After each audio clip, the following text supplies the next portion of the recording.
Well, I just read a little bit of a portion of an English newspaper, and it's about Jerry Hall branding her ex-husband Mick Jagger a dangerous sexual predator in her tell-all book.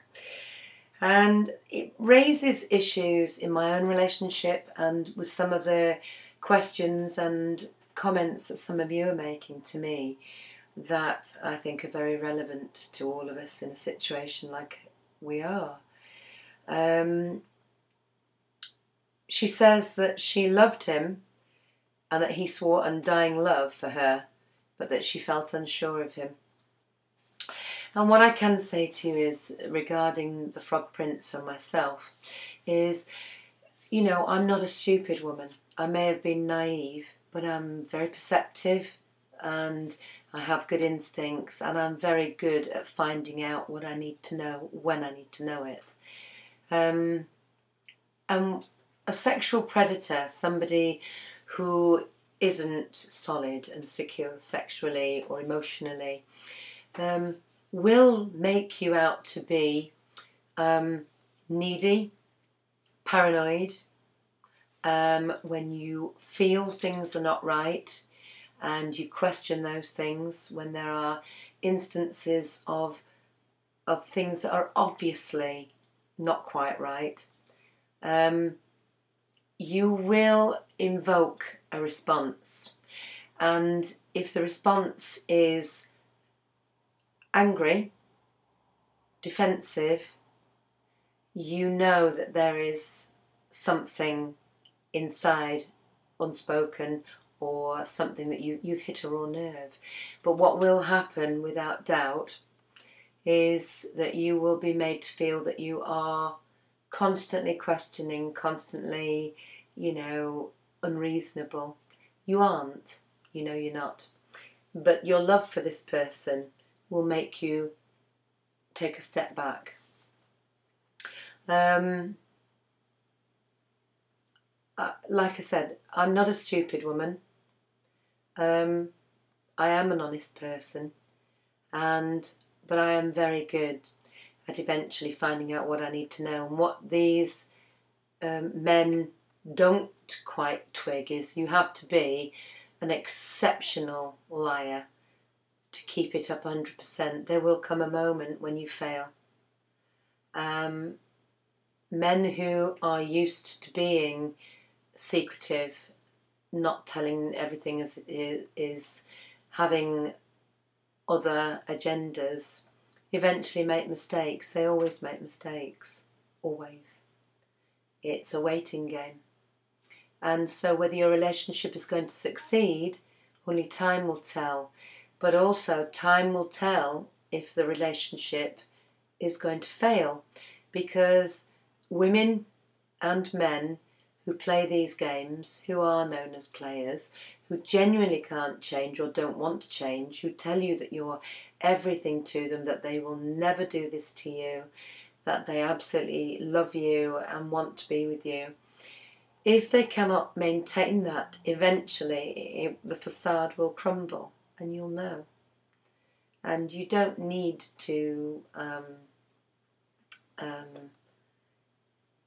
worry about finding out the truth, because the truth will eventually find you or dump on you, or everything will go completely tits up, basically. I realise the risk I've taken giving my Frog Prince his final chance. I really do. I am not sure of him. I see things happening. I feel things. I notice things. There is one woman in my Frog Prince's life who he trusts implicitly, and that is his sister. And I can only hope that there will be a moment when he looks at me and feels safe enough with me as he does with her. And I think the reason that he feels very safe with his sister, she's a very nice woman to start with. She's a very good mum, a very loving sister, but she accepts him irrespective of what he does. It doesn't matter, whatever he did, she'd love him and accept him. And because he has that unconditional rule book, of course, he leans to her before anybody, I suppose. They've been each other's rock through the years. And in some respects, that's a wonderful thing. In some respects, it's very dangerous for a relationship because, you know, you never match up to that because you cannot give 100% unconditional circumstances in a relationship between a man and her partner, or a man and his partner, or a woman and her partner. There is a framework of reference you have to work to. There is some unspoken rules of friendship, respect, honour and faithfulness. And of course, you know, most couples work within that relationship and those rules. You know, you have to expect somebody to care enough about you as a person and as a friend to look at you and think, when temptation raises its head, to say, I can't do that to her, or I can't do that to him, or I don't want to do that because I don't want to risk losing this. And if you found somebody that you know that you absolutely love, on the plus side, when I am with the Frog Prince, when I'm in his arms, when we're in bed, when we're snuggled up, I absolutely feel I've come home. He makes me very happy in many ways, but does he make me feel safe yet? Not anymore, no. There are looks that I catch sometime between him and other people that say, it's not 100% yet. There are moments with his phone, he tries to help me feel secure. My phone, because I've got nothing to hide, no worries whatsoever about where I am, who I'm with, what I'm doing, what I'm saying, is always available. It's on the table, it's left on, I answer it in front of anybody. I've got nothing to hide or nothing to protect. The Frog Prince isn't at that point yet, but he has made concessions. You know, he does make concessions for me to know he's phoning somebody or they're phoning him, but not always. He may think I don't realise that, but I do.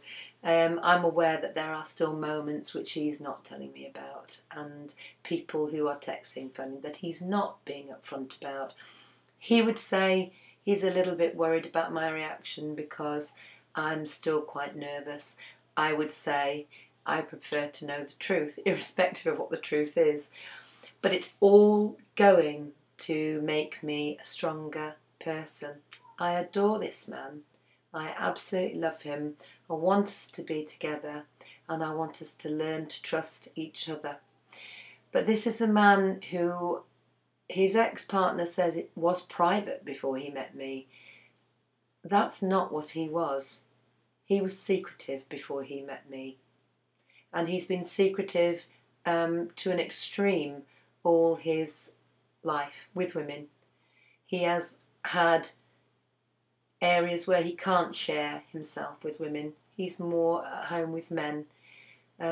He's had times in his life where he's done things which women haven't known about, as I did. He has been used to flitting between situations and making stories that make everybody feel okay because he hasn't been able to be direct and upfront and honest. He says he doesn't want that anymore.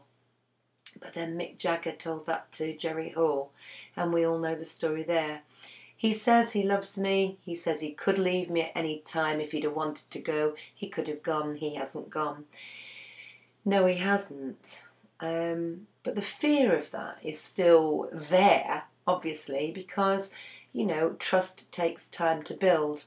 But for all of you in the same situation as me, all this fear, all this insecurity over somebody, although it's making me a little bit insecure, I am aware that he will be the loser if he doesn't stand up and be the man he says he wants to be. Inevitably, he will be the loser because, and I say that not arrogantly, I say that because I know I can go on and be happy now. At some point, I would get over this as I've coped with the loss of my children.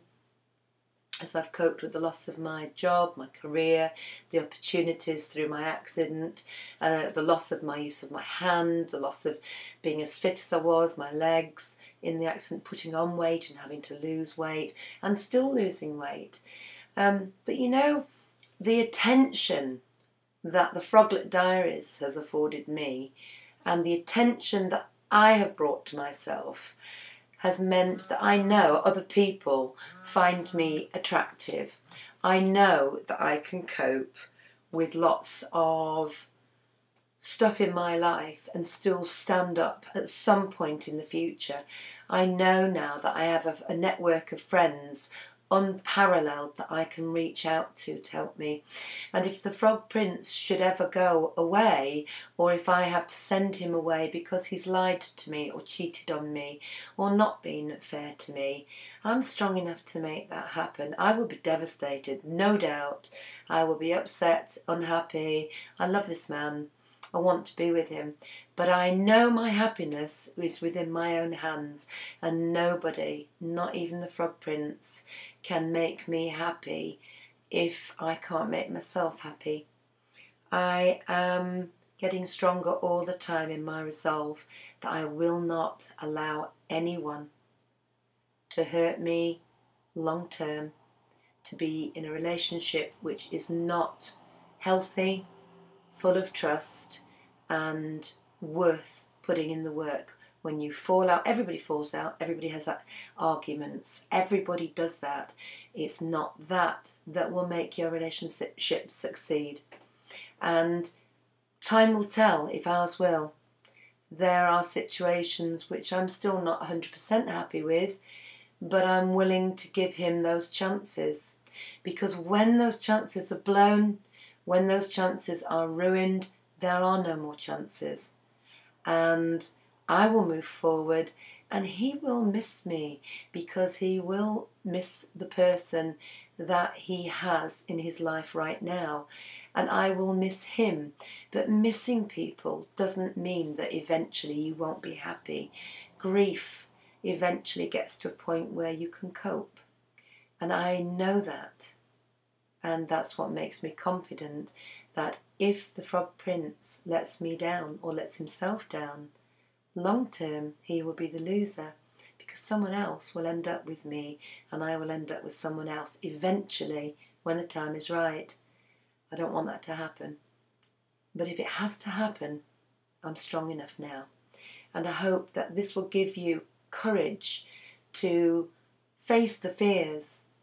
Give the people the chances that they're asking for, but do not give them more chances than is necessary.